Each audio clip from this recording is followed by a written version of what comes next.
Salut, te voici actuellement sur la chaîne YouTube Snapstar.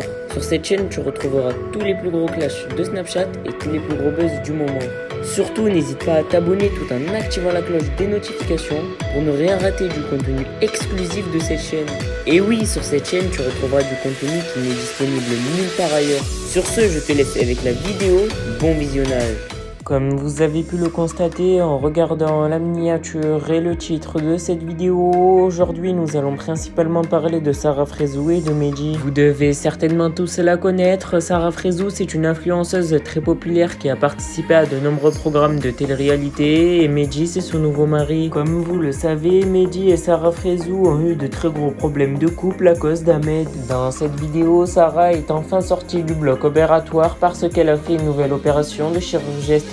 En effet, il semblerait que Medji ait encore poussé Sarah à maigrir pour rester en couple avec elle. Je vous laisse sans plus tarder avec la prise de parole de Sarah et n'oubliez pas que vous pouvez partager votre avis dans l'espace commentaire. Bonjour tout le monde, ne vous inquiétez pas, tout va bien, je sais pas, je suis malade, je vous ai dit. Hier je me suis fait opérer. Je vais vous expliquer comment, quoi, pourquoi. Et non mais vous inquiétez pas, tout va bien parce que je reçois énormément de messages. Vous inquiétez pas, tout va bien, je vais très très bien. Je suis même pas fatiguée, il faut savoir que je me suis levée de mon opération, j'ai bougé partout. Encore ce matin je me suis levée. Donc aujourd'hui je rentre à la maison, ne vous inquiétez pas, c'est rien de grave. Mais c'est juste qu'hier je pouvais pas snapper, c'est pour ça que je vous ai dit Tchala khir déjà de base. Et en même temps c'était pour vous prévenir que c'est normal que je suis pas présente sur Snap. Mais aujourd'hui on est de retour, hein, tranquille. Pense jusqu'au bout et je peux plus. Il est temps de prendre soin de moi. Petit broche, petit lavage de cheveux. On va aller chez ce coiffeur. Bon là il y a beaucoup de vent. En attendant que je rentre à la maison je me coiffe. Mais franchement il faut les meilleurs bons chez nous. Je sors d'une opération, moi je me balade. Hier pareil, je sors du bloc opératoire. Je crois que je suis vraiment surhumaine. Mais vous inquiétez pas, je vais prendre la parole par rapport à ce que j'ai fait. Je vais vous expliquer le pourquoi du comment. Et il y a des gens par contre qui sont vraiment perchés. J'ai reçu certains messages en me disant tu veux attirer l'attention sur toi, tu veux faire du buzz. Pas du tout, je suis dans ma story, j'ai juste envie de partager mon quotidien. Et je me suis fait opérer. En aucun cas j'ai fait la malade. En aucun cas, je sais pas, je comprends pas ces jugements à longueur de journée. Vous avez rien à faire, vraiment. Vraiment, c'est incroyable. C'est incroyable d'être comme ça, en fait. La vie n'est pas un buzz, les amis. Une story Snapchat, c'est un quotidien. Donc, si hier, j'étais à l'hôpital, je vous ai snappé à l'hôpital. Si aujourd'hui, je suis chez moi, je suis chez moi. Si aujourd'hui, j'ai envie d'aller chez le coiffeur et que la veille, j'étais en train de me faire opérer, c'est mon droit. Si j'arrive à bien me rétablir, enfin, je comprends pas. Je sais pas. Sinon, ces personnes comme ça, je vous donne le code de mon Snap et mettez votre vie. Peut-être que vous savez mieux gérer que moi, je sais pas. Je comprends pas, vous vous attendez à quoi? Je sors d'opération, donc je dois faire la malade, je dois tomber dans les pommes comme ça, comme les influenceurs pour vous montrer que ça va pas. Alhamdoulilah, tout va bien, tout s'est bien passé et je me sens très bien.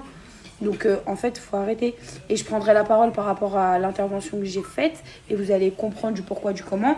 Et pour les mauvaises bouches qui toujours ouvrent sa bouche, parce que j'ai déjà vu un truc où il y avait marqué « t'es parti encore retirer ta graisse ». Si c'était le cas, je l'aurais dit. Et deuxièmement, je fais ce que je veux, même si demain j'ai envie de retirer encore de la graisse, je le ferai. Et j'ai pas besoin de l'aval de qui que ce soit, et encore moins une personne sur Snapchat que je ne connais ni d'Adam ni d'Ève. Déjà, premièrement, mais non, je n'ai pas retiré de graisse. Pour vous informer, je n'ai même plus de graisse sous peau. D'accord? Donc on va remettre les pendules à l'heure. J'ai tellement perdu du poids que je n'ai pas de graisse en dessous de ma peau. La seule graisse qui reste dans mon corps, c'est la graisse que j'ai injectée dans mes fesses. Mon choix de graisse, d'accord? C'est la seule graisse qui reste dans mon corps et un peu dans les cuisses. Mais encore, ça ne me dérange pas. Donc non, je n'ai pas enlevé de graisse si vous voulez tout savoir. Et pour les personnes qui me suivent, il y en a certaines qui m'ont sorti exactement ce que j'ai fait parce que vous me suivez au quotidien et vous me connaissez et que j'en ai déjà parlé. Mais je vais plus rentrer dans les détails parce que je pense que le monde des réseaux sociaux ne se rend pas compte de l'impact que ça peut faire sur un être humain, qu'il soit connu ou pas connu. Je vais tout vous raconter et je vais vous donner mon ressenti et je vais même vous mettre la vidéo du bloc opératoire. pour que vous voyez ce que j'ai fait. Voilà. Toute votre vie, vous êtes dans le dérangement. Les gens, ils grossissent, vous êtes dans le dérangement. Les gens, ils maigrissent, vous êtes dans le dérangement. Les gens, ils font de la chirurgie esthétique, vous êtes dans le dérangement. Mais occupez-vous de vous, en fait. Moi, je parle des gens qui parlent mal sur les commentaires juste en dessous. Il y a beaucoup de filles, d'ailleurs, qui m'ont beaucoup demandé ce que j'avais fait parce qu'il y en a certaines qui sont intéressées et sont complexées. Parce que oui, j'ai proclamé ne pas être complexée, mais au fond de moi, vous ne savez pas ce qui se passe réellement. Et que oui, en développant les réseaux sociaux, j'ai développé aussi des gros complexes, vraiment. Et mes relations et mes trucs, bref, j'en parlerai plus posément. Mais vraiment, faut arrêter.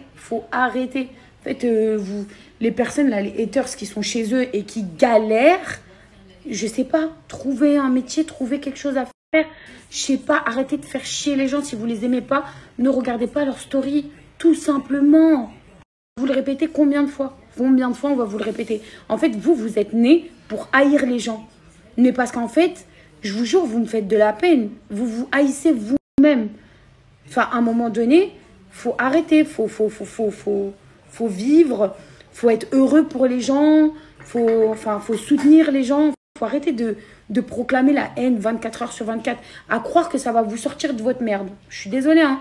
Mais avoir la haine sur les autres, ça n'enlèvera pas votre haine intérieure de vous-même ou ce qui s'est passé dans votre vie. Je vous jure, vous me faites de la peine. Vraiment. J'aimerais limite faire sur ma chaîne YouTube une journée, rendez-vous avec mes haters. Et viens, déplace-toi. Dis-moi ce qui te dérange chez moi. Dis-moi si on se connaît. Et on va se mettre face à face, on va parler. Ça vous intéresse? Donc voilà, si ça vous intéresse de me rencontrer en direct et me vider votre cœur, peut-être que ça peut vous aider à avancer dans votre vie. Il n'y a pas de souci, réellement. Et pour toutes les personnes qui m'ont envoyé un message trop mignon, trop gentil, j'espère que ça va bien, j'espère que ton opération s'est bien passée. Beaucoup de sujets aussi sont ressortis. Je vous remercie.